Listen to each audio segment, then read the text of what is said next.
wa Chama cha Demokrasia na Maendeleo Chadema, yani wakili Tundu Antipas Mugwai Lissu aachiwe kwa sababu kesi yake ni ya kisiasa.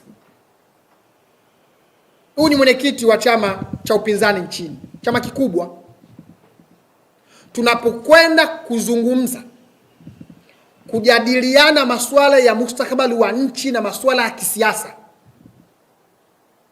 haileti mantiki mwenyekiti wa chama hichi kuendelea kuwepo ndani, wala haifanyi hali ya kisiasa kuwa na utulivu nchini. Ili kusonga mbele, ngome ya vijana tunapendekeza mwenyekiti wa Chama cha Demokrasia na Maendeleo Chadema, ndugu wakili Tundu Antipas Mugwai Lissu aachiwe, sababu kesi yake ni ya kisiasa. 2. Uwajibikaji wa waliotokea Oktoba 29, 2025. Na katika hili chama chetu tumeshatoa mapendekezo mengi juu hili. 3. Kufuta kesi za kigaidi dhidi ya vijana mbalimbali, viongozi wa vyama na wananchi pamoja na wahadhiri. Leo hii nchini kuna zaidi ya kesi 51 kwa mujibu wa taarifa za watu mbalimbali wamefunguliwa kesi za ugaidi. Sasa sisi ngome ya vijana tukiangalia hili, tunaona halina taswira njema na wala halitoi mazingira ya kwenda mbele. Tunapendekeza kesi hizi zifutwe. 4.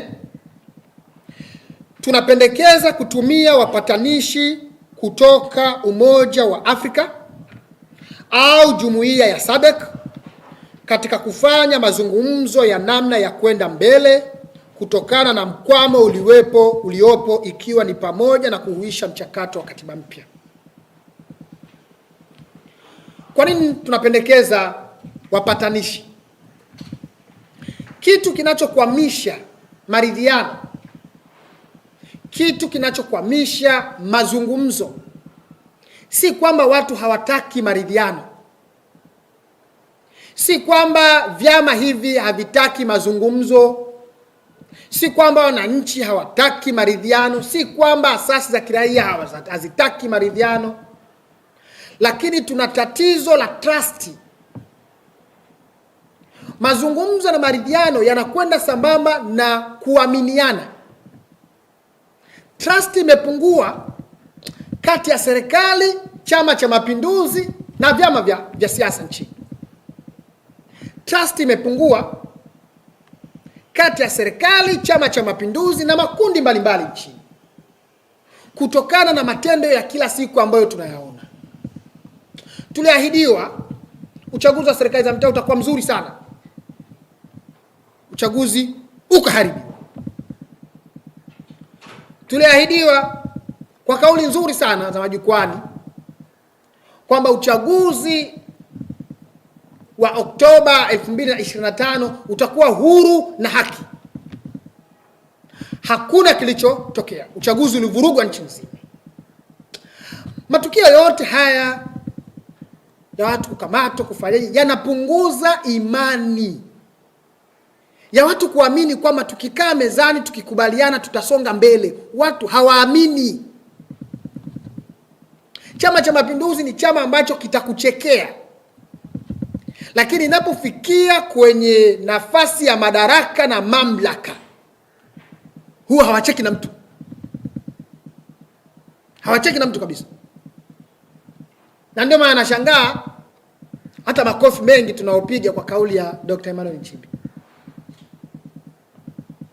Yaani watagombana huko, watapishana, inapofikia swala la madaraka huwa wanaweka migogoro yao pembeni, wanaunganisha nguvu kukushughulikia. Na ndio maana uaminifu umepungua. Kwa hiyo tunaopendekeza na wanaopendekeza kupata wapatanishi kutoka nje wana dhamira ya dhati kabisa, na wala wasitafsiriwe tofauti.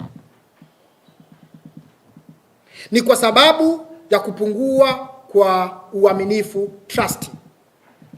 Na Serikali na CCM kwa ujumla wana jukumu hilo kubwa sana la kuanza kutengeneza trust, kutengeneza uaminifu, kutengeneza kuaminiana, ili tukae pamoja, tujadiliane, tusonge mbele kwa mustakabali wa nchi yetu. 5, ratiba ya utekelezaji wa mchakato wa katiba mpya itolewe, iwe wazi, mchakato utawaliwe na dhamira ya kweli. Problem ambayo tuna moja tu ni dhamira. Dhamira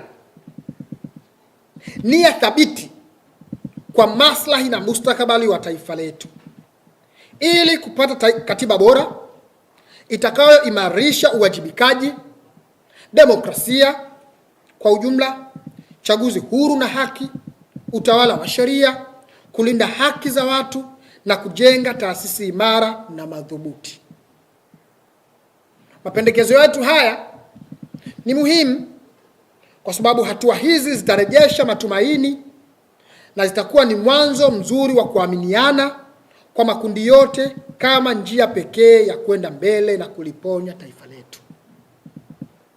Nirudie na kusisitiza, makundi yote, wananchi wenzangu, vijana wenzangu, vyama vya siasa vyote nchini, asasi za kiraia, viongozi wa dini, wana taaluma, wana harakati, tuunganishe nguvu zetu, wananchi wote, bila kujali tofauti zetu ndogo ndogo na itikadi zetu, kuendelea kuhimiza na kushinikiza serikali ambayo imeonesha kutokuwa na dhamira ya dhati ya kuhuisha mchakato wa katiba mpya, ili mchakato wa katiba mpya uanze sasa, tupate katiba kwa mustakabali wa nchi yetu.